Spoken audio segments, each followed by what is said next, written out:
folks. Welcome back to the iHealth channel, iHealth Radio, with your host, Hurricane H. New day, new show.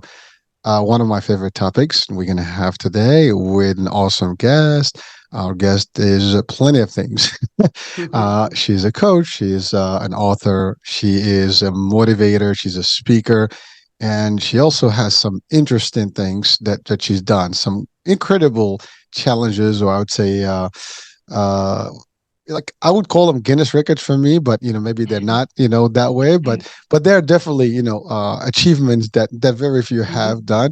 And we're going to talk about all that. And her main theme is a theme that we all need to really pay attention to: is how to live longer, healthier, happier, with a full life of vitality, and just like being a good, body, soul, mind, the whole nine, right? I mean, we can live long, but the idea is to live a healthier, long life as opposed to live long and suffer in the meantime.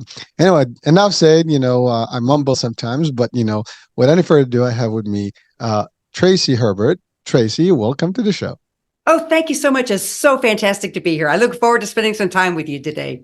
We're gonna spend a whole hour of fun and stuff. But first things first. I mean, I do a brief introduction, but never gives justice to who you are really. So, and the best one that can do that is you. So, Tracy, give us a little bit about Tracy.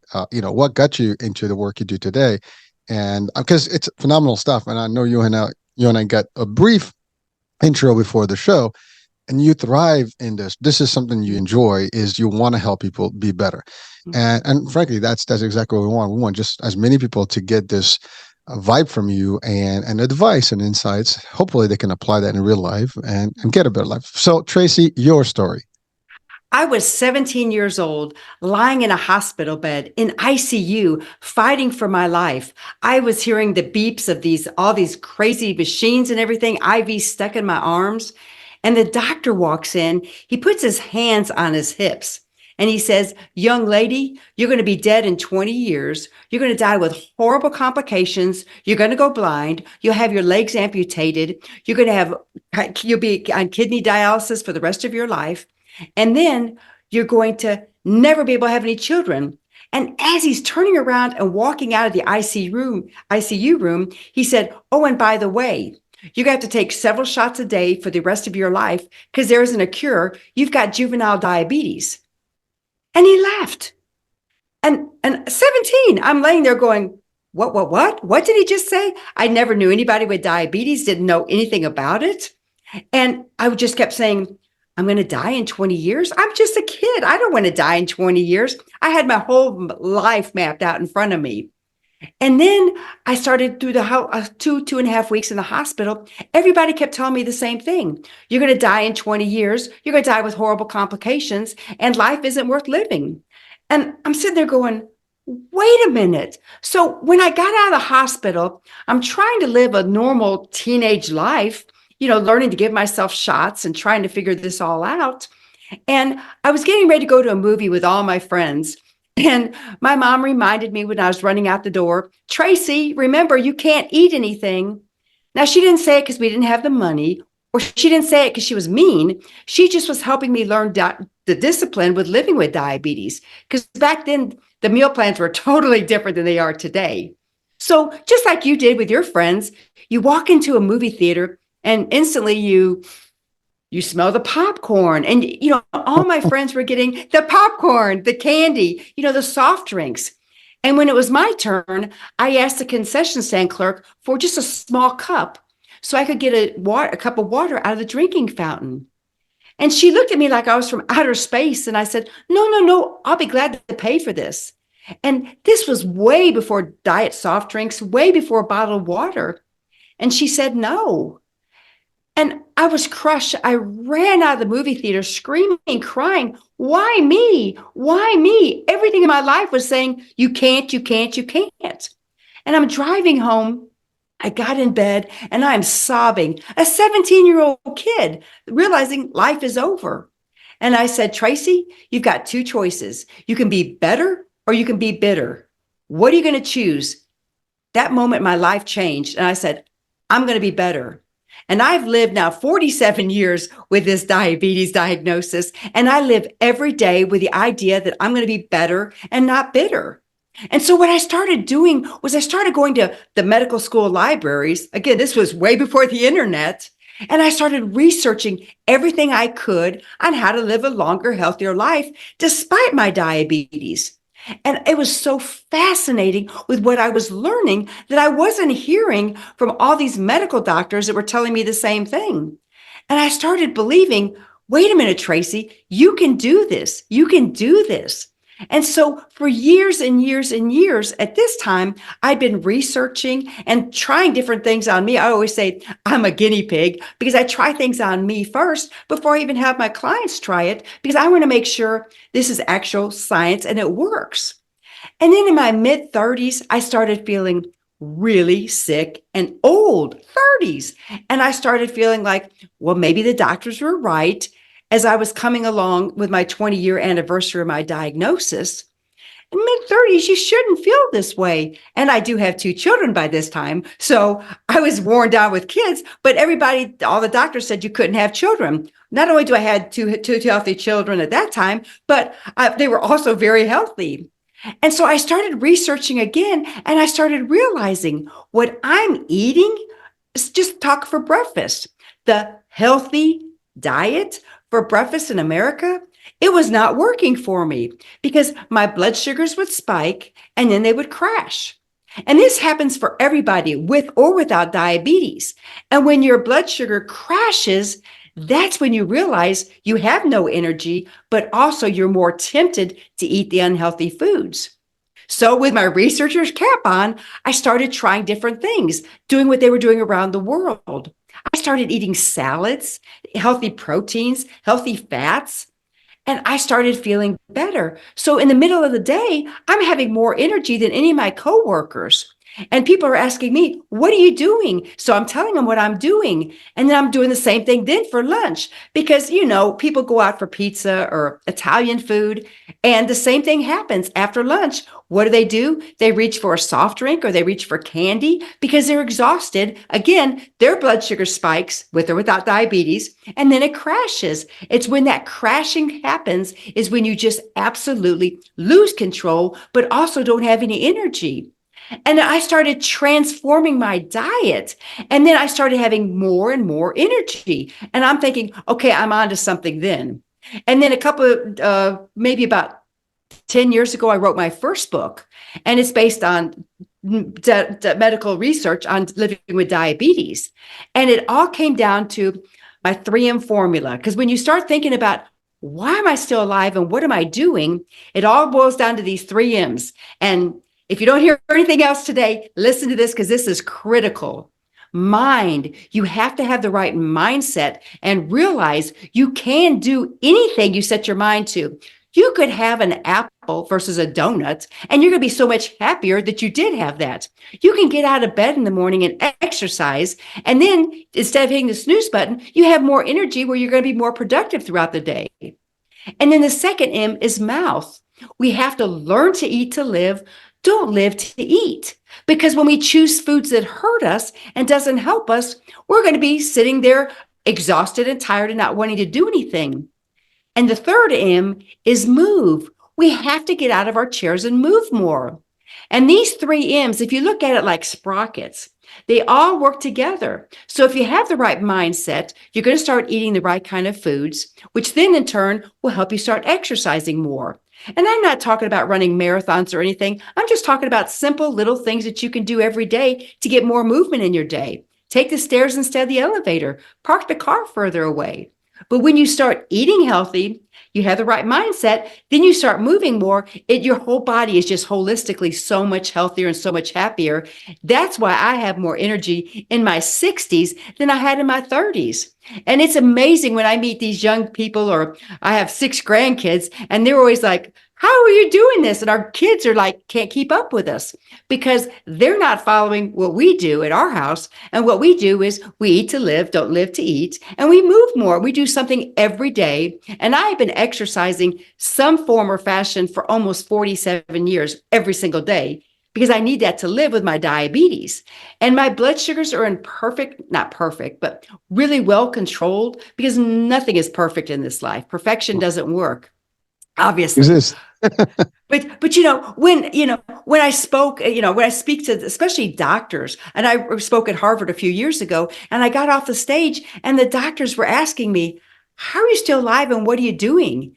And I knew then, okay, I'm doing something right, because people are beginning to ask me, because technically I'm not supposed to be alive, but I am, because you and I are sitting here talking. But it's amazing that I have none of the complications that were guaranteed to happen. I have healthy children, and I'm just living life to the fullest. And I have more passion, more energy today. And as I look forward to my 70s, I'm like, what am I going to do then? Because I'm just going to continue to have more energy. Am I as fast as I was in my 40s at running or riding my bicycle? Of course not. But I still get out there and compete against all the youngins all the time. Woo. Well, Tracy. First of all, I just want to salute you for I guess not challenging, but proving, that we can't just tell people that you're gonna die. I mean, yes, the science can say one thing, but it's really Mhm, up to the human to do what's mhm, necessary to do that. And your story, I think it's more than a message of hope to everyone watching and listening right now. And diabetes or otherwise, as a matter of fact, mhm, I mhm, mean, ultimately, first of all, diabetes and I are close, and I don't have diabetes personally, but I can have it because of genetics, because my mom mhm, is diabetic, and I have been with my mom living with diabetes for the last 30 plus years, and it's difficult to manage, mhm. and you have Very to do a difficult. lot of things. Now, of course, you don't watch your food and if you don't exercise, things get a little Mhm, bit worse. But mhm, your story started, early on, and mhm, my mom got it when she was older. But in your case, you're young. I mean, you said it. I'm 17. The world is mhm, mine, and mhm, it's like you get this news that is destructive. Like it's like the doomsday message. mhm, You're mhm, doomed. You're out. That's it. You have no future. And to be honest with you, like we hear about what is it, bedside manners. I mhm, mean, I am not a big fan of when doctor tells you the worst, right? It is a practice that is in the West more than in some other parts of mhm. the world. Yes. In other parts of the world, they kind of break it down to you like, well, we need you to do more and stuff, but they Mhm. don't tell you like, listen, you have 3 months and you're out. I, Yes. I mean, if that was intended for us to know that we're gonna have 3 months or 7 months and 8 months, we would have already known when our expiration date will be, and that's it, right? Mhm, mhm, That give us a privilege of not knowing uh, that way, right? So we don't have to, because it's like the what is it called? The anticipation of that is worse than that itself, right? You can't, mhm, unfortunately, it is practice that is very common, and not everybody takes it the same way. Now, somebody else could have made, literally, a decision to end their life, and that was it. I mhm. mean, that could just be Right. that, right? Right. And for our people watching and listening, this is exactly a good way to look at it. No matter what you hear, there's Mhm, always second opinion, third opinion, and or mhm, do whatever it's necessary to mhm, thrive and survive, right? And mhm, and make it work, triumph, as your book states, right? you know, mhm. and it's far, it's very possible. I mean, I've heard these stories before, but we have you right in front of us sharing this, and I know you've shared this over and over in national television and different Mhm, places, and you're the mhm, writer, you did all these things, and, mhm. and you just spoke at Harvard, and Mhm. that's big, stuff, and when the doctors are questioning you, that's a big deal. But what Exactly. you've done is what anyone can be doing, Exactly. whereby you picked up some good practices for life. And Mhm. those practices, by the way, to your point, diabetes or not, we should all have them. We should eat Exactly. healthier. We should not, like you said, we need to eat to live, not live to eat, because Mhm. unfortunately we do that. We live to eat. Most, Mhm. everybody's eating everywhere, anytime, no time, that you just, just, Mm. showing us stuff. You're watching a Mhm. movie, you're crunching, you're binge eating Mhm. left and right. We go everywhere, snacks, snacks, snacks, and none of the stuff is healthy to start with. I mean, you No. look at the ingredients. I mean, we had the discussion a couple of days ago where I am today more than ever looking at every single what do you call those ingredients in these Mhm. products out there. Mhm. You're lost in the list of ingredients. You're not sure what you're having, and you can't even find really healthy food these days. It's very difficult. So the Mhm. balance of that is difficult. There are sacrifices. You had to make all the necessary changes in your lifestyle, right? Mhm. You mentioned the three M's, and of Mhm. course that's the first thing, mindset. Mhm. And that actually applies to everything, folks. You want Hmm. to live a healthier, happier life overall. Your Hmm. mindset has to shift to think everything positive. The Exactly. minute you have negativity, it's not going to support everything positive in your life, Hmm. and therefore everything else can fall. Whether it's your business, your health, your relationship, all that stuff goes downhill when your mindset is in the wrong side. Oh, And it's a absolutely. simple look. Turn from left to right, Hmm. and you can do it. Now, is it easy? Of course not. I mean, it's not as simple as what I did. I made it simple, but the fact is a choice, and we hear it all the time. And if you listen to any motivator or inspirational talk, this is exactly. It starts with mindset, and mindset is Hmm. just that. But you still have to take the action. You can Exactly. make like, okay, I'm going to make the determination. We're going to make changes, but it takes more than just talking. It's the walking, right? In your case, you not only walked, you ran, you cycled. You did quite a bit of that, right? you know But the thing is, though, when you start believing that trash, that negative stuff that, we all think negatively, you have to replace it with something positive. And, I'm a big believer. When I say something negative, I have to say five positive things afterwards because we can all get in that negative spiral real quick. And so I don't ever do that. And actually, the doctor, I think that everybody wants to beat up the doctor that gave me my diagnosis. And I'm like, that was the best thing that happened to me because it got me set as a 17-year-old saying, not going to happen to me, not on my watch. And now in my mid 60s, I still have that attitude. They're like, you're not acting like an older lady. I'm like, I'm not an older lady. It's all in the mindset. It's all go back to you have to make choices in life. And you can have the unhealthy snacking, like you were mentioning earlier. You could take the bag of chips to your chair and watch TV all night, which we do that sometimes. Everybody does.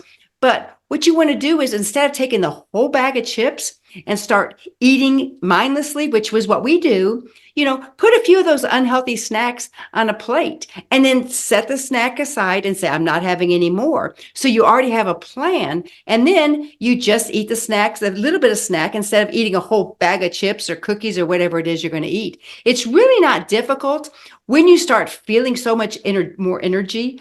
And usually with my clients, it takes them about a couple of weeks, maybe 10 days to 2 weeks. And then they're feeling horrible because they're giving up all that processed food. They're giving up the sugars and stuff like that. But then once they make that transition, then they're like, man, I have so much more energy. I feel so much better. Bam, that's where you want to be. And that's why it's so much easier.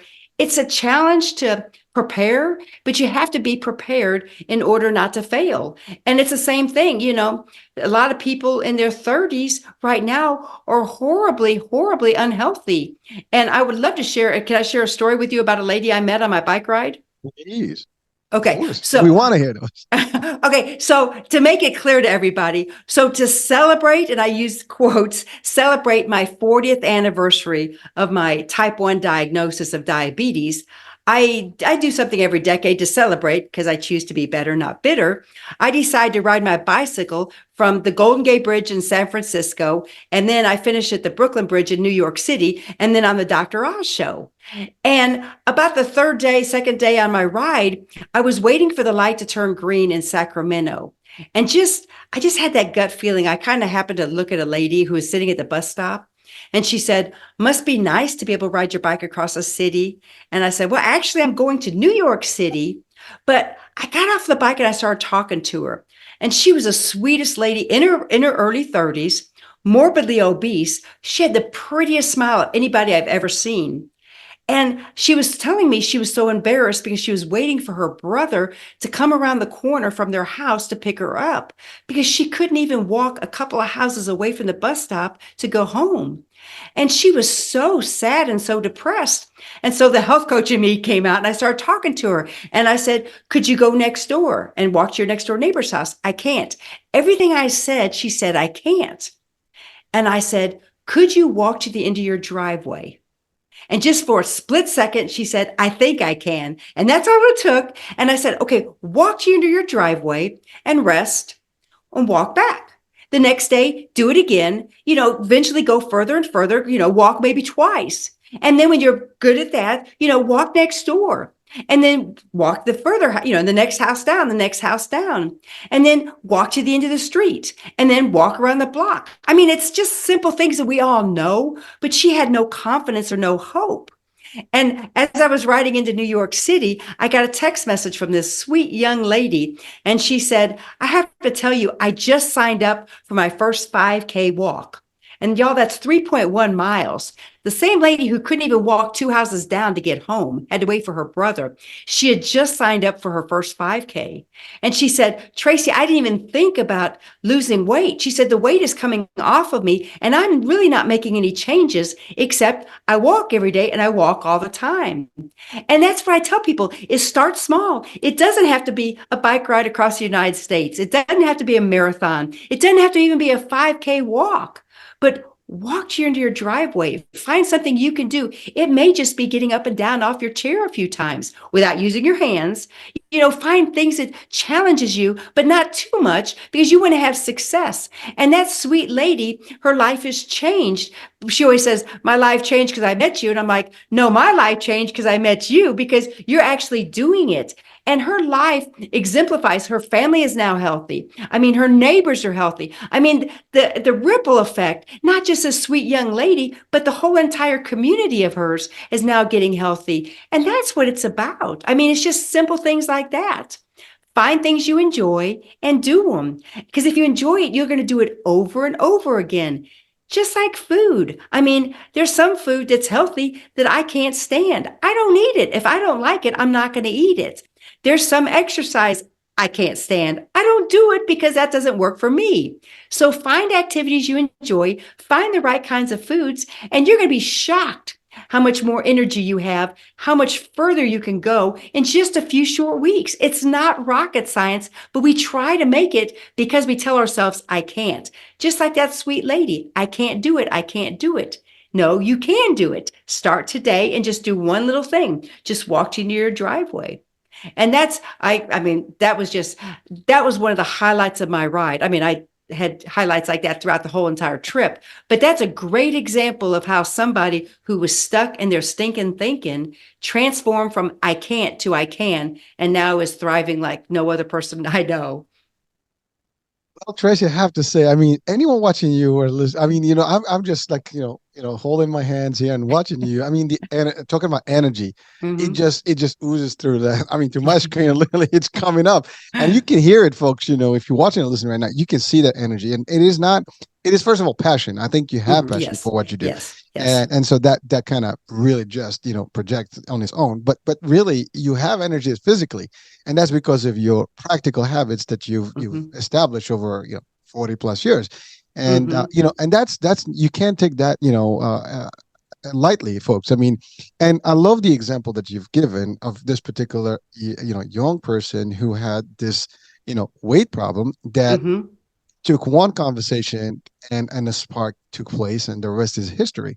And Mm-hmm. actually, we all are capable of that. And Mm-hmm. you hit on a big concept of people stuck with the impossible. I can't do this. It's just, Mm-hmm. it's difficult. And yet you can just switch it I can. And I love what you said. It takes one step. Mm-hmm. Start with the Mm-hmm. first step. Everything. Mm-hmm. A marathon starts with one step. A sprint Mm-hmm. starts with one step. Business starts with one step. One step, 1 degree. These are the things that can make a difference. One step at a time. And then in some, you said, I mean, you don't have to go to these major events and do big stuff. I mean, you can literally stand, in front of a TV and just keep, Mm-hmm. walking on the same Mm-hmm. spot. I mean, like in place. You Mm-hmm. can jog in place. You can, jump in place. You can do all kind of these movements. And by the way, you don't have to go crazy and Right. do hit training, and you can Mm-hmm. build to that stamina and to that Mm-hmm. cardio business, and it will you will work for you. And again, it's all about that mindset concept, the change. And I love the your philosophy. Do not be bitter, be Mm-hmm. better. And I think all of us, we need to hear these things. I mean, listen, I hear you. This actually amplifies my own person, right? Because I hear this stuff, it keeps me pumped. I want to be just like that, because the more you hear positive, the more you're gonna lean towards positive. The more you hear Exactly. negative, so you gotta cut off anything negative that's coming. It's like you gotta turn down and tune off or turn off the actual feed from that frequency that is completely Mm-hmm. bad, and just keep that dish receiving the good stuff. And this is Oh the good yeah. stuff. And better is better than bitter. I mean, Mm-hmm. better better is better than bitter. Okay. That came up. Yeah, I don't know where, but it's funny, but it's fact, right? You want Mm-hmm. to be better, and Mm-hmm. and what's the point of being bitter about life? I mean, Yeah. it's negative. It's gonna keep, like, and by the way, we're talking psychology 101. The more you Mm-hmm. say bad things, the Mm-hmm. more your mind's gonna like make those things real, and that's who you become. and Mm-hmm. and it's not me saying it. This is stuff. I mean, I've had so many shows about these discussions, about, with some experts about these and psychiatry, and Mm-hmm. it's really the same thing. It's really your mind is the most powerful tool that we have, and it does absorb whatever you hear and see. And if you feed it the right ingredients, it just gonna like flourish. If you feed it Mm-hmm. the wrong, it's just gonna like collapse. What you're doing right now is really giving our audiences in the world, and you've been doing this for years and years and years, decades. First of all, you've proven a lot of people that they have Mm-hmm. to think twice about these things, and they should, maybe. I have to say, if that doctor is still alive, and they should just tell you, they should have told you, like right now, they say, you know what, next time they meet someone's like, listen, you have this, but you can make a difference. See, I think Yes. that's the plus. And if Mm-hmm. there's a doctor watching, I love my doctors, this Mm-hmm. could be a very easy, way of saying it. Like, listen, you have doomsday message here, but there Mm-hmm. is a light at the end of the tunnel. You can make a difference. We have real examples that can make a difference. And that's all there is. Once you start, because if you give me that hope, you know, hope is powerful, right? It's going to Exactly. change. If you lose hope in life, that's it. I mean, Mm-hmm. you will actually destroy your own self, because then Mm-hmm. you know what? I'm done anyways. It's word, let me just finish it up. And then you Mm-hmm. start Mm-hmm. doing the opposite, where you're going to take all the bad ingredients, all the bad food. And then now everything is like, instead of 20, it becomes 10, right? Right. You'll just make Exactly. it quicker. Mm-hmm. And that's not something we want. We want just a Mm-mm. reinforced positivity that, listen, it's bad, but there has been a lot of experiences, a lot of cases where this didn't mean anything, and people live a healthy, longer life. Longevity Mm-hmm. is there with Mm-hmm. vitality. It's not just longevity, but vitality is attached to that. So those are like key elements. Now I want to talk about that, your cycling Mm-hmm. experience. I mean, Mm-hmm. what gave you? I mean, was that something that you planned as a? I mean, you said it. This, like, every decade you did something different. Mm-hmm. But what? Why San Francisco to New York specifically? I guess you had the show with Dr. Oz, but Mm-hmm. was it planned that way, or it just happened to be like, we had the show and let me just do it this way and make a difference? No, we didn't have anything lined up. I didn't even know Dr. Oz read one of my, or his producer, one of his producers read one of my press releases. When I was in Chicago, I got the phone call from his producer saying, "Hey, we'd love to have you finish the ride on our show. Wow. Could you make these days?" But we had no plans at all, except I knew I wanted to go from coast to coast, because anything else is kind of wimpy, I guess. I don't know. I thought, if this old lady, and I'm not old, I don't consider myself old, but that's what I told a lot of these kids that I spoke to at the hospitals and of community centers and schools and things like that. I would always say, if this old lady can do it, what's keeping you from doing it? And so I started at the Golden Gate Bridge. Actually, my daughter's the one that recommended it. She said, go bridge to bridge. Everybody knows the Golden Gate Bridge. Everybody knows the Brooklyn Bridge. You don't have to explain anything. And so that's where I went from there. I just knew I was going to leave California, the Pacific Ocean, and arrive somewhere in the Atlantic Ocean in New York, but had no plans. But, it goes back to when I left the Golden Gate Bridge. If I would have sat there and said, I have 3,527 miles until I reach the Brooklyn Bridge, I would have been overwhelmed. But instead, every day I told myself, I'm going for a bike ride, just like we did as kids. And it became every day I would get inch and inch and inch closer to New York City. And a mom who, her daughter at the time was 6 years old, had been living with diabetes, the same kind I have, type 1 diabetes, for 4 years. So she was diagnosed at 2 years old, and she had already given up hope on life. And the mom was saying, we're so excited to watch your journey across the country because it's giving my daughter hope. And she went out and bought her daughter a map of the United States. And then she cut out a pair of a bicycle with scissors and then my head. And she tracked me along the whole entire journey.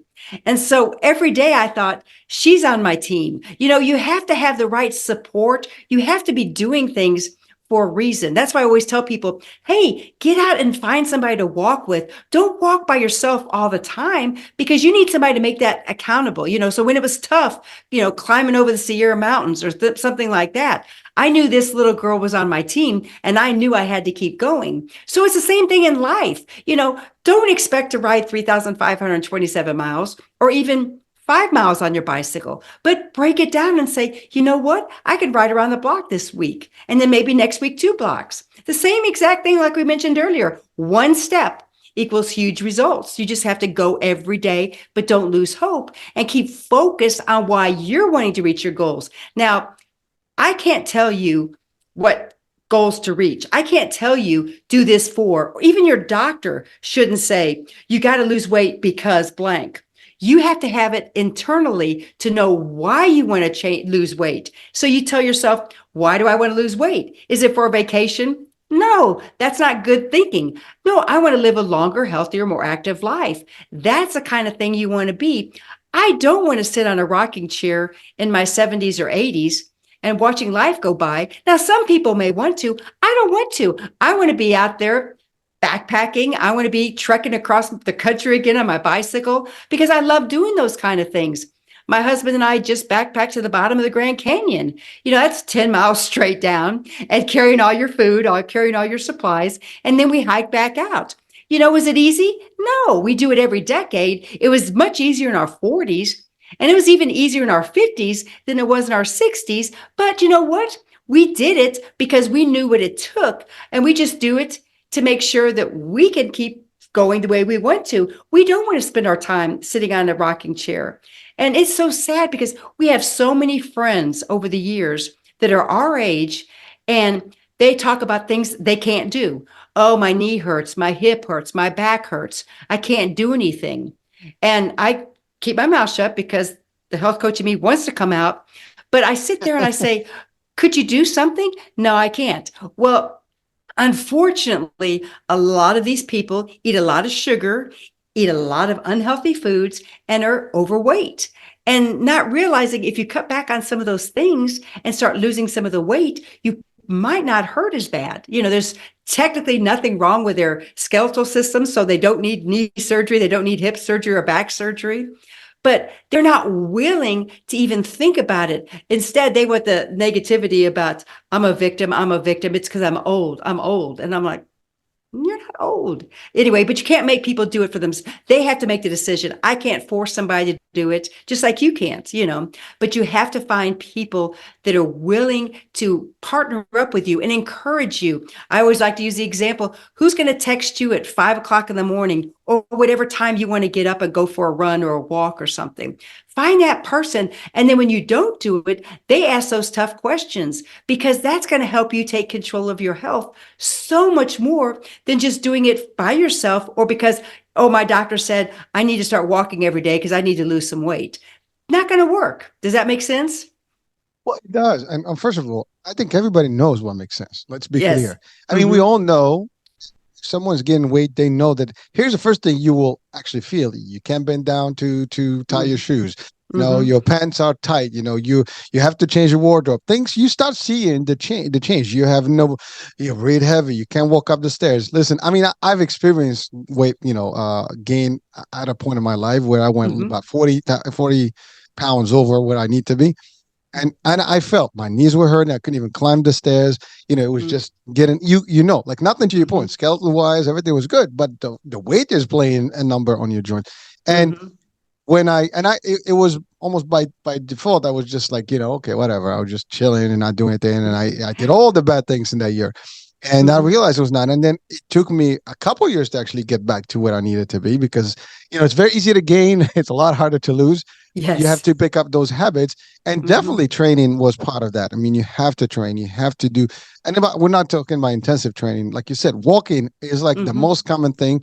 And if you did it every day consistently for a period, at least half hour to an hour, if you can pull it off, and you can do a lot of things now walking. You can listen to books, you can listen to podcasts, you can do business. Like you and I were talking about, you're crossing, you can still work. When you take a pause, you can do some stuff. You can call people, coach them on you.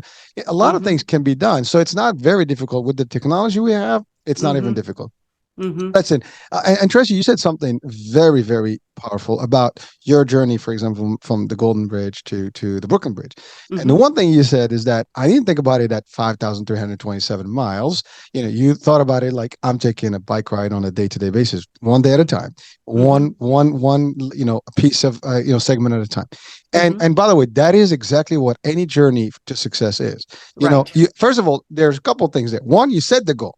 The Mhm. goal is the vision. That's like where Mhm. you have, and that goes for Mhm. business, goes for personal Mhm. goals, for everything. Mhm. And Mhm. then you have these sub goals that are in there. That every day you're going to have a little achievement. Mhm. One piece at a time, and that's what you do. So you set a 5-year term goal. A cross country goal, a marathon goal, whatever, and then you build Mhm. 1 mile, 2 miles, 3 miles, and you build. Mhm. And if everybody listening, watching, you apply this rule, this is a golden rule. It's a worldwide rule. It works. It's Mhm. worked for everybody that applied it, and it will always work for you. Because I love what you said. You get overwhelmed. You see that journey. Oh my God, I'm gonna climb to Everest. Yeah, I mean Mhm. that's a big Mhm. mountain. But if you climb one level at a time, you're not looking at Mhm. Everest at tip. You're looking at the next, plateau where you're gonna go, and then so on and so forth. And you're gonna go one Mhm. level at a time. Mhm. It's a simple, and I love what you said about the support system. You had, people that were cheering for you, that were part of your journey, and so you Mhm. you owed to them that you Mhm. want to do that. And in a way you felt that way, because now this is not about me. This is about, I'm giving motivation to some people. So now you have Mhm. another Mhm. reason, another Mhm. objective that's helping, and giving you that catapult, that nice push towards, achieving and really finishing, the Mhm. objective or the goal of getting to Brooklyn. And again, you're giving advice to people as well. And this is the thing, like when you train people, you learn more from the training. You actually Mhm. retain more. And if you Mhm. talk about these things the same way, those things become part of your vocabulary. They become also part of your work, flow. I mean, it's like, you can't. The more we hear about it, the more you're going to do it, the more you're going to practice it, the more you're going to be part of your life. And Mhm. I love what you said about, age. And you and I, we had a Mhm. brief discussion. It's a Mhm. number, folks. Right. Your age is how you determine it to be. You Mhm. can be in the 30s and feel like in the 50s. You can be in the 60s and feel like in the 40s or 30s. It's Mhm. it's it's up to you. Now, Mhm. granted, there are some genetic things. There are, and not, Mhm. physiology does have an impact to the Right. level of things. You're not the same stamina. Your hormones are different. Everything can Mhm. change over time. Mhm. But if you support it with the right stuff, as you said, you put junk, Mhm. your body is running on bad fuel. You put Mhm. premium, your body's going to run on premium, and so it's Yeah. going to give you more, premium life. And that's the other thing. Like you said it, you can decide to, I'm just going to be lazy and live my life. And you're not going to live your life. You're going to survive your life in pain. Mhm. And by Mhm. the way, that's a choice, folks. We're not telling you Mhm. you have to change. If some people are like, well, Right. who are you to tell me, like, I love my Mhm. life? Well, do you really love? And that's the other thing. Do Mhm. you love your Mhm. life really? I mean, I guarantee you, if you look in the mirror, and we all do it, right? We all wake up, Mhm. we shower, do Mhm. stuff, we look at ourselves. Mhm. When something is off. Right. We Right. all have this discussion like, oh, something is off. I'm getting Uh-huh. old. I'm getting white hair. I'm getting. We ask these things, and we talk. We have self talk, to ourselves. And when your body is not looking right, or you're feeling wrong, or you're pain, and so like, what am I doing to contribute to this? That's really Mhm. it. And if you Mhm. ask these questions, you will quickly find the answers. And the answer is like, I Yes. gotta make a move. And the can'ts, I'm not gonna do it. The Mhm. don'ts, I'm not gonna do it. The impossibles, I'm not gonna do it. I just put something the other day. I was testing an AI app, and I put a little bit of a quote, from an AI character, and all it says, basically, it was, they said it was impossible. I said, watch me. And that was really it. But really, I Mhm. mean, you've heard that, folks, you probably heard this over and over. It's all over the place. And I was just testing on this particular AI to see if it really works the way they stated on social media. But that message resonates. I mean, Mhm. like, impossible is impossible, right? Mhm. It's how you look at things. Again, mindset shift, change. We all have the capability, folks. We might be Right. just, voicing it to you. So if you're watching or listening right now, you're just hearing this. And sometimes you probably heard this before, over and over and over. But redundancy of hearing stuff makes it a habit, just like it is. Mhm. Practice makes Mhm. perfect. The more we Mhm. hear it, the more it becomes our part of our vocabulary. I mean, I talk about this almost every week, and it's become me. I mean, literally, you got to see me talking to my kids, and my wife and I are very similar. And that's the other thing I was going to tell you. You have also a significant other, a spouse, that is Mhm. aligned with your mission. You guys do Mm-hmm. things together. You said we went down the canyon. You didn't say Mm-hmm. I went down the canyon, right? Mm-hmm. Which means that, and you said we did it in the 40s and the 50s. Now I know that you did. You said it automatically because it happened, and the fact of the matter, it's that's another thing. Like your support system is the people around you have to also buy into your mission and work towards the same. If Yeah, not, you're gonna have issues. So I'm gonna pose absolutely. it. I'm gonna pose there. So, But what's interesting though is my husband, and he's given me permission to share this, is he has lived with me for a long time, and he knew what I believed. He knew he could hear me coach sometimes some of my people, and he would not believe it. He'd be like, nope, nope, nope, nope, nope. Anyway, then all of a sudden one day that light bulb went off and he started getting healthy. He started asking me questions. I didn't tell him. I waited for him to ask me. And now, 25 years later, he was overweight. He was like 30 pounds overweight. He's lost the weight. He's kept it off. He's off all three of his medications he was on. And he's living a life now in his late 60s, like he should have in his 40s, but he didn't even know what it felt like in his 40s because he was not doing what he should have been doing. And so he loves everything about this because his goal is to keep hiking and keep backpacking as long as he can. So, we all have different goals. But speaking of goals, you got to understand that when you set goals, you have to expect setbacks because they will happen. And you just have to pick yourself up and say, okay, maybe I didn't eat the right kind of foods that day, or maybe I didn't exercise. But that next moment, change your mind and say, okay, I messed up. Now I'm going to move forward. That's the thing about setting goals is so many people fail and then they say, I can't do it. Well, nobody's perfect, like I mentioned earlier. So that's one of my recommendations is realize in advance that you're going to slip back and you're going to have a setback. So take that setback and then move forward with it. well, thank you. And setbacks are huge, and I think Mm-hmm. that's really what people are afraid of. See, Yes. people anticipate setbacks up front, Mm-hmm. and therefore Mm-hmm. they almost like, oh, I can't do this. There's too many. It's like if you're looking at all of the barriers, you're like, oh, that's too steep. I'm not going to be able to do this. But Mm-hmm. think about there's no setbacks, and if they happen, you deal with them. I mean, you Mm-hmm. chop them slowly, but really you can remove them one piece at a time, and you can do it. Yeah, I give you an example in my neighborhood, and this is going to be silly, but they don't pick up big items like when I lived in New York, on Thursday you can put anything outside and the sanitation will come in and take big bulk stuff, whether couches and whatever. So in Jersey we don't have that, so it's private. So what I do for every time I have something big, I break it down to pieces. Mm-hmm. And That's then yes. I just break it down to pieces and then they take it. Mm-hmm. So again, that it's an example, but really it's a big thing. Now I can look at it or I can break it down and just remove it slowly but surely, and it's in a couple of times it'll be gone. But the key Mm-hmm. is it's still gone. It's not in front of you, and that's exactly an example of Yeah. real life stuff. You will see it. You set a goal, and you will anticipate all the bad moves and all the things that happen, and those that you anticipate sometimes you can figure out solutions, but there are things that come unknown. I mean, they just happen. I mean, you don't know about them, they just show up. In business Mm-hmm. it happens all the time. You think that Mm-hmm. you have a whole good plan and then boom, something happens. Listen, we had a big setback in 3 years ago. It's called pandemic. Yeah. No Yes. one realized that it would happen. Nobody even, I mean, maybe some people know, I don't know. I'm not going Yeah. political here, but when it happened, nobody realized how bad it would be. But Mm-hmm. we survived it, folks. If we're Mm-hmm. listening again here, we have survived it. Now, I mean, it was tragic. We lost a lot of lives, Mm-hmm. but at the end of the day, no one expected that, and Right. the world still had to adjust to it, and individuals Mm-hmm. had to adjust to it. Families have to adjust to it. With loss or no loss, we all had to suffer through it somehow. But it's just how the resilience, lived on, right? We worked through it, Mm-hmm. whatever the circumstances are. I mean, through hospitals, everything. I mean, it was difficult for everybody. And that's just an example that was global, but everybody's Mm-hmm. going through the same. When I Now, was on my bike ride, I was leaving Truckee, California for Reno, Nevada, and it was only supposed to be 3 hours according to my GPS. And about 4 hours later, I'm thinking I'm in Nowheresville. And I had to get off my bicycle and I had to carry my bicycle up a mountain. Huge boulders, huge boulders. I was out of food. I was out of water because I was only supposed to be 3 hours. So by this time, it's like 6 hours. And I'm thinking, okay, what am I going to do? I had no cell service or anything. When I got to the top of the mountain and I could look over, that I had cell service, and I thought, okay, I could call the park rangers and I could say, I need somebody to rescue me, but my ride would be over.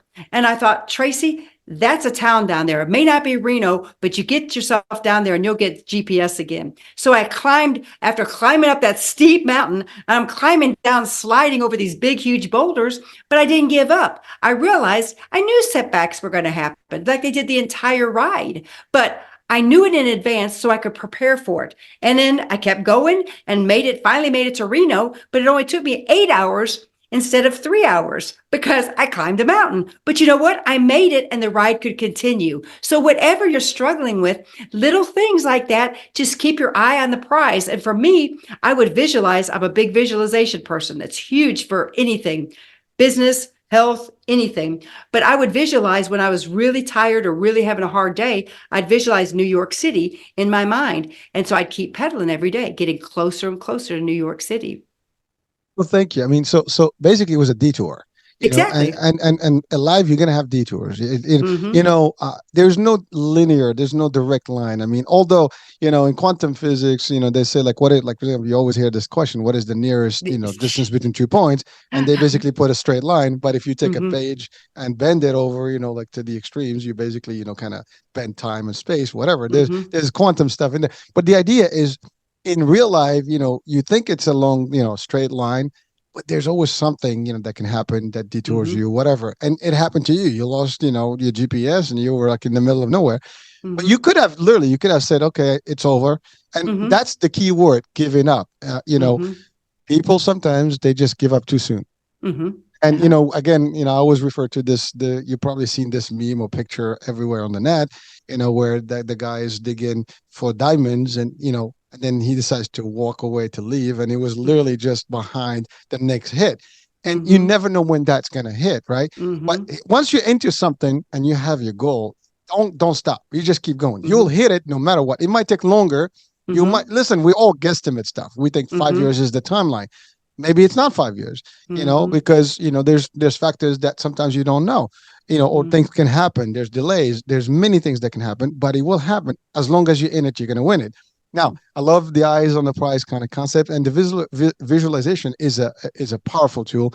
I use it. I mean, again, I was interviewed about my media company and like what would I see it and stuff. I literally can see the awards. I can see things. I mean, I'm sharing it Mm-hmm. now, and time only will tell. There will be a day where there will be the NBC Network Awards, and there will be a gala and all the stuff, and we're gonna have a good time about this. We'll invite all our guests, and we'll have top podcasters and top guests, but yeah, that's how I see it. Now, Mm-hmm. is it gonna happen tomorrow? Maybe not. I'm Mm-hmm. working towards it, and we're gonna go there one way or the other. I can see, slowly but surely we get in there, and I'm not gonna give up on it no matter what. And Mm-hmm. that's that. So I'm just giving an example for me, and this Mm-hmm. applies again to your point in every single situation in life, in Mm-hmm. your situation, in your family. If you have a relationship, Mm-hmm. people give up too soon in their relationships. They don't want to make them work. At the first bump, oops, now okay, we're splitting. People do that with family members. People do it at work.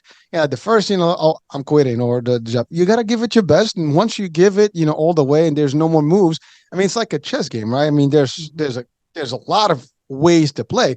But there's a point where it's checkmate, right? And Mm-hmm. you go to that point, but you can't give up before you get to that last, move, Mm-hmm. and that's really it. Exactly. So now I want to talk about the diabetes piece. Mm-hmm. What are the contributors in today's world for diabetes? I mean, you've probably done quite a few quite a bit of research in the subject, and you wrote the books and all the stuff. What have you noticed over the years? I mean, ultimately, you had the juvenile diabetes type of concept. That's actually, I think, genetics. Am I getting that Except, wrong? no, you're right. Typically, I didn't have anybody in my family that has ever had it. So I Oh, got the flu and the flu attacked my pancreas. Long story. But anyway, nobody in my family has had it. Typically, people with type 1 diabetes are diagnosed as children, but not now. Even ladies and men in their 60s and 70s are being diagnosed with type 1 juvenile diabetes. It's the craziest thing. Now, type 2 diabetes, or what we used to call adult onset, is prevalent. That's 95% of people with diabetes have type 2 diabetes or adult onset diabetes. And most of the time, but not all the time, it's lifestyle related. eating the ultra processed foods, not getting the exercise, those kind of things that we've talked about throughout this interview. But the thing is, though, what's so sad, in my opinion, is now children are being diagnosed with type 2 diabetes, adult onset diabetes, and it's so correlated with screen time. They're seeing more children that spend more time in front of the screens are having an increased risk of developing type 2 diabetes, which was unheard of even in the 80s and in the 90s. But if you go back and you look at pictures, I grew up in the 60s, and these people in the 60s and 70s look totally different than they do today. We're talking body style, totally different. And whatever the reasons, there's a lot of controversy out there, but we don't eat the kind of foods today that I ate as a kid and even as a teenager, because we were eating at home all the time. Our grandparents, our mothers cooked for us all the time. Today, if our grandparents or our grandmothers or our mothers were still alive, most of the stuff in these box foods, they wouldn't even know what that meant, because that would be foreign to them, all these processed things that we have. And so much of it is environment. We have a lot more toxics in the environment. But the most important thing is, if you don't want diabetes, which, trust me, you don't, is you want to really watch what you eat and watch how you exercise. And if you have prediabetes, which unfortunately 1 in 3 Americans have prediabetes and they don't even know it. But what's exciting is, with people with prediabetes, is you can totally reverse that. And sometimes even type 2 diabetes, but prediabetes, just do intermittent fasting if you're not on any kind of medication to lower your blood sugar, and go, eat dinner at 6 o'clock or whatever time you normally eat. Don't snack. I mean, we never snacked as kids when we were growing up. And then don't eat again until noon or whatever time you want to eat breakfast. Most of the days I eat dinner at 6 p.m. and then I don't eat again until 10 or 11 o'clock in the morning. That works well for me with my diabetes, though, but it really works well for my body because I'm very careful with what I do to my body. But there's so many people that, instead of saying, oh, I just want to take a pill because I don't want to do the exercise, I don't want to do the work that it takes. And I say exercise, I don't mean physical fitness. I mean the exercise and having the mental clarity to take control of your health. It's so simple, but not for people with type 1 diabetes and what I have, what used to be called juvenile diabetes. That's just hit or miss. Yeah, you can maybe prolong it a little bit by eating healthy, but not really. 99.9999% of the people with type 1 diabetes get it instantly, and they're in the ICU just like I was, and their life has changed instantly. And without insulin, I die. I mean, everywhere I go, my bike ride across the country, backpacking, I carry insulin with me so I can take insulin every day throughout the day, because again, without it, I die. People with type 2 diabetes, most of the time, they don't start off with insulin. They start off with maybe oral medication. Metformin, yeah. Yeah. And that's the number one thing. But the thing is, though, if they don't learn the strategies, oftentimes that'll result in then having to start taking insulin shots. And that's not fun either, let me tell you. But that's the way it is. No, but thank you. And just to give you an example, with my mom, when she was diagnosed, we got lucky. The endocrinologist, the doctor that we had her on, he was a great doctor. I salute him from here.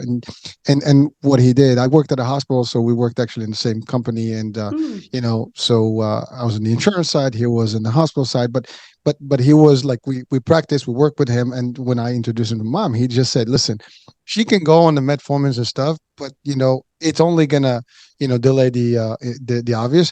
So we're gonna get her on the insulin early on, so that will actually give her better longevity of health and stuff, and really work her body better as opposed to destroy her body faster. And actually that did work. Eventually it took, 32 years later, and obviously she's still on insulin, but her dosage went up and up and up, and she's not even taking the metformin as much as she did in the beginning, right?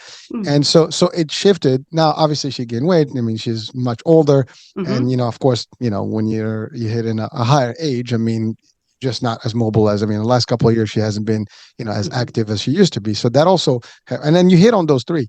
You talked about nutrition, which is, by the way, you're right, in the 70s and the 60s, even in the 80s, the food was different. And you're right, the stuff today is completely different from one. we have a dilemma, and we hear this all the time. I don't know if you hear it as well, but anyone watching and listening, now again, this show is worldwide, so this may vary by land, but in the U.S. Mhm. specifically, in Mhm. our world, Europe is a little bit different, and maybe you Mhm. go further down, to the other side, it's probably less. But in the U.S., you'll see a lot more obesity than, for example, in Europe. But here's the thing: like we have food at home, the fridge is Mhm. full, the cabinets are full, and it's Mhm. got vegetables and the meats and stuff. And my kids will open up everything. It's like there's nothing to eat. Mhm. I mean, Mhm. literally, this is like a line we hear all the time. There's Mhm. never, Dad, can you get us some more stuff? Like, what do you want? Well, we want snacks. That's what the food is. It's like, Mhm. these Mhm. chips and bags and cookies and stuff. That's what they refer to as food, Mhm. and or junk food, which would be like fast food. They Mhm. want the McDonald's, the burgers, and the fried Mhm. chicken and stuff. That's all. I mean, Mhm. like I make a joke. In about a decade or two, we're probably not going to have many menus in the restaurants other than fries, nuggets, tenders, Mhm. hot dogs and pizza. I mean, that's really and probably mac, mac and cheese. Those are the elements of. And Mhm. if you go to a Mhm. restaurant, I was in a restaurant about a week ago, and it was a nice, it was actually Turkish food, and Mhm. so there was a family in front of us. And then all of a sudden, I see the kids ordering burgers. My son ordered pasta. So we have a pasta dude, in a Turkish food restaurant, which is much richer, cuisine type of thing, Mhm. Mediterranean Mhm. stuff. Oh And then yeah. here's another table where the kids are having a burger and fries. Now every restaurant has these on the menu because they know, Mhm. the new generation are not going to do it. They don't eat Mhm. vegetables. That's the other thing. Like my son it barely eats any vegetables. He likes carrots. That's it. Fruits, forget about it. I mean, he won't even touch a fruit. Mm. And so all the healthy stuff they're not into it. They even the meats. They I don't like this meat. I don't like this one. It's very different. The other thing is we had a different lifestyle. You said it. People are from their screens. I don't think so much because the screen is affecting all this EMFs and all the stuff that happens. Yeah.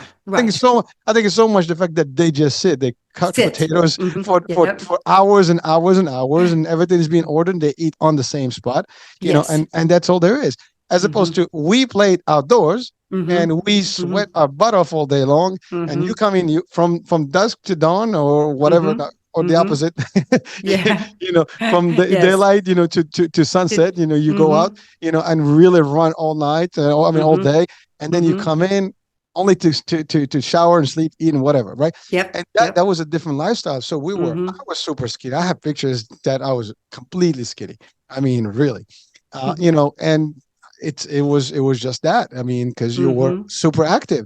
Yep. Our kids Yep. don't do that. They can't, and they gain weight quickly. And because of the nature of the food, and again, there's a lot of sugar stuff. All these things are Mhm. carbs and sugar and sodium, all the bad stuff for you, and it just adds up quickly. I mean, we're supposed to have less than a spoon of sugar, if any, a natural Mhm. versus, like, and now we eat all these sugars. I mean, you Mhm. talked about the movies, your story, like when you were, at that point and you went to the movies, everybody Mhm. is lured to the movies by popcorn smell. And then you go in, it's Mhm. like you have the Dutch, the milk Dutch, you have the Twizzlers, Mhm. you have the standard, and then you have Yep. the drinks, right? Those come Mhm. handy. Now you get a big gulp of drink or icy, Mhm. whatever. That's like, Mhm. 200 calories, or actually 1,000 calories with a lot of sugar. Then you get your Mhm. Twizzlers and God knows what that they Mhm. made. And they're delicious. I have to say, I used to love them, you know, and then you have your popcorns and, Mhm. you have your nachos, and by the time you finish, you Mhm. just got yourself 3,000 calories, and Mhm. you lost none, and you had a few meals. And what do you think? You're getting 6,000 calories. That stuff is just not going anywhere. It's Right. Right. your insulin, your pancreas is going to just Mhm. be overwhelmed and do stuff. Mhm. Your liver is going to be overwhelmed and stuff. Mhm. You also talked about intermittent fasting. That's Mhm. detoxification. Your body gets Mhm. enough time to Mhm. relax, to the liver Mhm. to work. So again, these are all the different things that we're supposed to. We need to detox. We need to eat, healthy nutrition. We have to move and Mhm. have exercise. Mhm. If you did this, you should be good. Now, I love what you said about the diabetes concept. That is more than ever today because of the Mhm. lifestyles, and it's Mhm. only going to get worse. Mhm. And again, we can compare ourselves to Europe, and that's that maybe Western to Western if you want to look at it from an advancement, in terms of country, and Mhm. society and economics. Mhm. They are skinnier. Their Mhm. lifestyle is different. You don't see Mhm. a lot of obese people in Europe, but we Mhm. have that here now. again, I'm sure someone is watching or listening. They might have a weight, situation. This is not putting down folks, No, of anyone. course not. You're right. This is, Right. this is just to be clear that we're just highlighting what's happening. And it is Hmm. the real thing. You want to be healthy. And yes, weight does, it's going to affect you. And diabetes is going to be the first thing. If you gain weight, diabetes. Now, you said Hmm. pre-diabetic. Hmm. The A1C is that measure Hmm. that's used. So I think you have Hmm. to be less than 7, and when you get closer to 7, that's pre-diabetic, and then you pass 7, you're in the hot waters, and then Hmm. it goes. I mean, that's already like where you need to be. So we need to be in the 5-4 mark if you can. Now, a lot of Yes. us, as you age, that's going to be a little tough. And I'm not a doctor. This is because I have been monitoring my mom's stuff and talking to my doctor, her doctor rather. We have the same doctor actually, but so and, he gives me a little bit of explanation how it is. Over 30 Hmm. years, I learned that some of these things, but the fact is, that's what you need. So if your A1C comes in, at closer to the 6 mark, whatever, you got to do some work, and you can reverse Hmm. this. If you lose weight, Hmm. if you drops back again to 5-4, and you maintain it, you should be fine. But again, it's all monitoring, preventative, and doing the right Hmm. things. So thank you for bringing that and sharing that. And but not everybody can reverse their type 2 diabetes either, though. Some people just genetically are just, going to have it no matter what. But if you start eating healthy and start exercising, what we've talked about, though, your risk of developing the horrible complications fall exponentially. That's why, my A1C is in 5.6, 5.7, depending. Now, it's good according to the Oh, that's doctors, excellent. but I'm on insulin because, again, without insulin I die. But the thing is, though, I could quit eating healthy and I'd go back up to the 6s and 7s. But why would I do that? I mean, so you really want to kind of play. And I look at it again with visualization. If I eat something that I know I shouldn't be eating, or I don't want to exercise, then I visualize something bad happening, like my arteries are clogging, or I will have my legs amputated, or something like that, just to keep me motivated. So I can use visualization, even negatively, to help me stay focused on what I'm struggling with that day. And that's why it's not a diabetes is so crazy. It's not one shoe fits all. And so you have to really figure out, if you have it, what can you do to live your best life? Because even if you had a twin brother, say, for example, and you all had type 1 diabetes or type 2 diabetes, your both body responds totally different. So what works for you is not going to work for him, even though you're twins. Does that make sense? And Oh, so you yes. really want to figure out what works best for you. And I'm a huge believer in journaling, food journaling for a couple of weeks, writing down everything you eat and then how you feel, how you sleep, everything from how much water you drank. Because oftentimes we think we're hungry and we're just dehydrated. So just drink a glass of water and wait 15 minutes and see if you're still hungry. That's a good cue for people without diabetes. Now, if you have diabetes, you need to check your blood sugar. We're talking just general health now, but there's so many things you can do. Drink a glass of water before you eat a meal, and you're going to consume fewer calories. I mean, there's science behind that. So, I mean, just simple things like that you can do, that everybody needs to drink water anyway, and just chug down a glass of water before you eat and watch the difference in how much calories you consume. Well, thank you. And today's technology, I mean, you have like the Yeah. Libra, you Yes. plug that in, you can Mhm. monitor your sugar all day long, and it beeps, and you can scan it, and so you don't have to wait until it crashes up or down. I mean, as soon Correct. as it gets to a point, you know that you need to get a pump, or you need to get a food or whatever.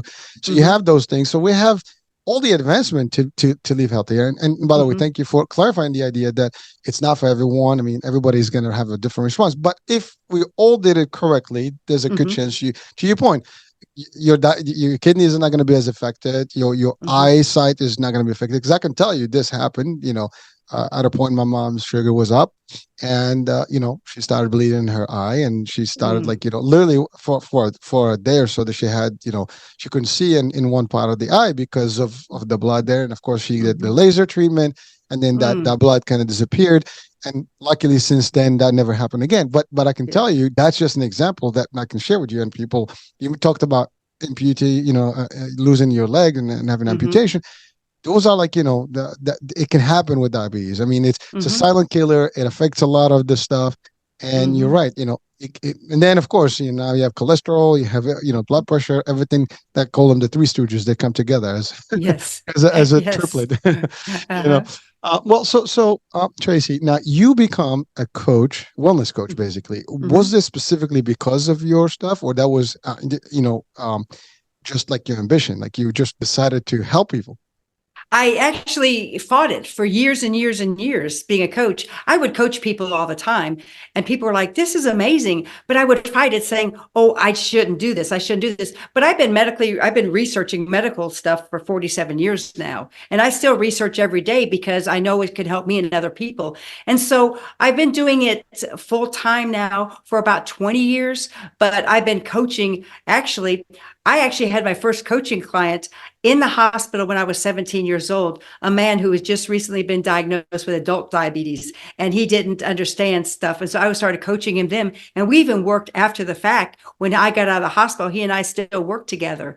And so I guess it's what gets me up in the morning, because I don't want people not to have hope. And when you realize how simple it is, it's not always easy, but how simple it is to start having energy and start feeling so much better. You're like, oh, I've got to do this. And my first book I wrote, my one of my doctors that heard me speak, he went and bought a case of my books. And I thought, but that's so interesting, because he was skimming through it. And he said, this is what I tell my patients all the time, but it's based on layman's terms and what you do and what to do. And so things like that. And so, I've written 3 books now. My last book is Longevity Codes, and it's based on how to live a longer, healthier life, because as I age and everybody's aging, they want to live longer. And a great example is, it was just 10 people in this study, but they did a study in a nursing home where 10 bedridden patients couldn't get out of bed for anything. And they started doing just a little bit of weights, just a little bit of resistance training in bed. And when the study was over 3 months later, 6 of them were able to walk to the dining room. 3 of them were able to take a wheelchair down to the dining room. And then that one last person, he was still in his bed. But the nice thing is, as we age, isolation is so scary. But there were people, all but one was able to start going back to the dining hall just by doing simple things in a bed. And it's like, if they're 90 years old and bedridden, imagine what you can do at any age. So that's why the researching is just a natural fit for me, because I need to know what's going on in the world, and I have for 47 years. But the coaching part is something that's what gets me up in the morning. And obviously that's what pays the bills.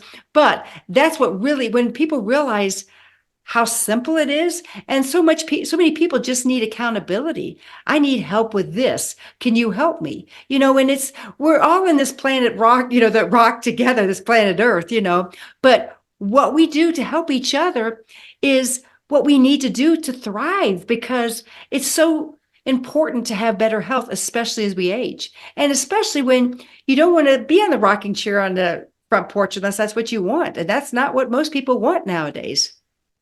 Well, thank you, and and I I love you. I mean, you said it. You started a long time ago, but you made this, as your work. And you know what? It's funny because again, yeah, you mentioned it pays the bills, but it pays the bills, and you have the passion for it. So now you do Mhm. it, with pleasure, and it's happy. Yes. You don't have to do it because you're obligated to. You do it because you Right. love it, and it's Yes. really working out. And there is a pleasure also beyond just the pay piece of it. Is more Yeah. helping people. You're Mhm. making changes to people's lives and giving them the hope and the opportunity to potentially live with vitality and happier and healthier. Now you Mhm. have 3 books. I can see them: Diabetes, Mhm. Tragedy, Mhm. Triumph.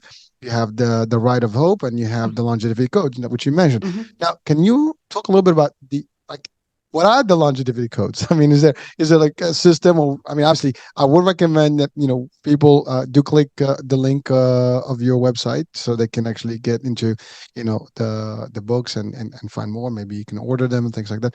But like, what are some of the highlights that you can share? That are there? Because you said the doctors were impressed about and because if it's layman terms, it's going to be easier to actually break down to people, right? Correct. And the thing is, though, for me, I don't believe in anything that's not science based. And so I even have like footnotes with the research that I use in this book, because it's so important. Because, we've all heard it. I mean, you've heard it, take this pill and you won't have diabetes, or take this pill and you'll lose 20 pounds. Those things don't work. And I call them snake oil salespeople. And I don't believe in that. So my book is based, especially the longevity codes, is based on more up-to-date information, like autophagy, which you get when you have, when you do intermittent fasting and so forth. The mitochondria and how important that is. I mean, it goes on, and a lot of that kind of stuff. Supplements. It goes into a huge amount of supplements. Without vitamin D, if you've been diagnosed with diabetes, have your doctor check your vitamin D levels, because most people with diabetes are deficient in vitamin D. Vitamin D is a cure-all for everything. It's so important. And it's not a cure-all, but it helps your whole entire body work synergistically. And so there's all sorts of things on, the perfect diet, which is a play on words, because there's no such thing as perfect diet. But, talking about the Mediterranean, keto, and stuff like that, different kinds of meal plans that you can choose, and why they work and why they don't work. So it's a lot of based on just research on what works and what doesn't work, and things to try, the importance of sleep, the importance of stress, how sugar is addictive. Sugar is more addictive than cocaine. That's when you hear about, like, when you Sweet think about drug. it. Yeah. And you think more addicted than cocaine, but it's true. So, when you start reading this and seeing these things, and then simple strategies on how to get rid of that toxic, attention to sugar, and then how you, reverse back out of that sugar addiction and come up with a different kind of, not addiction so much, but replace it. I'm all about replacement. Replace sugar with, the processed sugar, the donuts and stuff, with fresh fruit, especially strawberries and blueberries and blackberries. They don't spike your blood sugar very much, and they're so filling, and you're satisfied. So you don't have to deprive yourself. If you want a piece of chocolate, have a square of dark chocolate. Don't eat the milk chocolate. It's not as good for you. So that's kind of stuff that I talk about in the book. Well, that's great advice stuff, and frankly, you're right. You can substitute things to healthier, Mm-hmm. versions. We had a show the other day, and we talked about dates, Mm-hmm. and Mm-hmm. there, and my guest is like, that tastes like it's candy, Mm-hmm. and it does. It's sweet, but it's natural, and you're right. Like vitamin D, magnesium, these are all supplements that we Mm-hmm. need, and Mm-hmm. we. I think there is a study, or it's a fact that 90% of people have a deficiency in vitamin D. Uh, Mm-hmm. we don't have enough sun, and we don't have Mm-hmm. enough of it in the food. And Mm-hmm. so, you need like 40,000 whatever units or whatever on a week just to pump it, and it is, you got to get the right stuff. So this stuff, of course, folks, you need to consult with a coach and maybe a nutritionist or Mm-hmm. dietitian. Mm-hmm. Definitely always check out with your doctors or your Mm-hmm. primary to make sure that, everything is aligned, because you're right. You cannot be on some sort of medication and do certain diets, because then Mm-hmm. that can Mm-hmm. be bad for you. So always consult, even when you do exercise. That's the other thing. You Mm-hmm. don't just Mm-hmm. get into some sort of Right. exercise without checking. I love what you said earlier. You're doing your bike ride, but you still have to make sure that your insulin is with you. That's your partner. Uh, Mm-hmm. you know, Mm-hmm. but it is. It's real. It's this stuff is important. Well. Listen.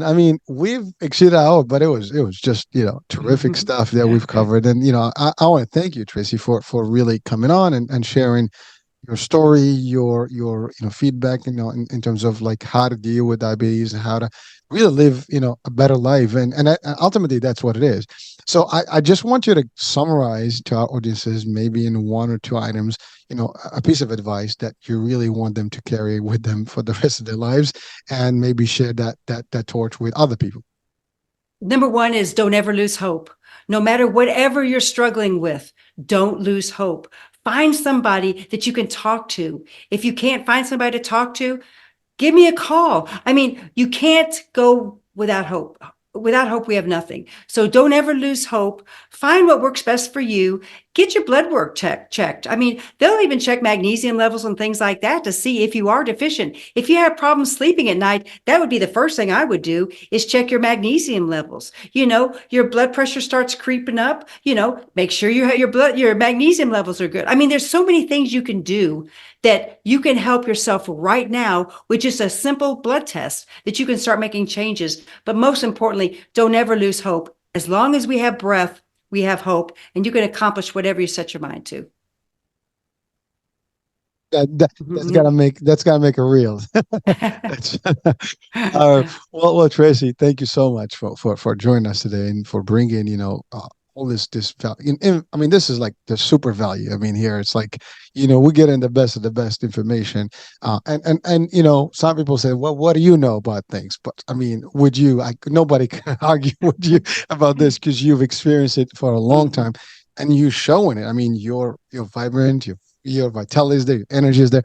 I Mhm. mean, everything that someone will probably say like, "Oh man, I don't think that works." You're proving, that it works and it's been working, and that's really what it is. So, um, listen, folks, after this show, you know what to do, right? And by the way, this is not about whoever's watching. You might know someone. I guarantee you Mhm. that in your Mhm. circle, somebody may have diabetes or be Yes. potentially at risk.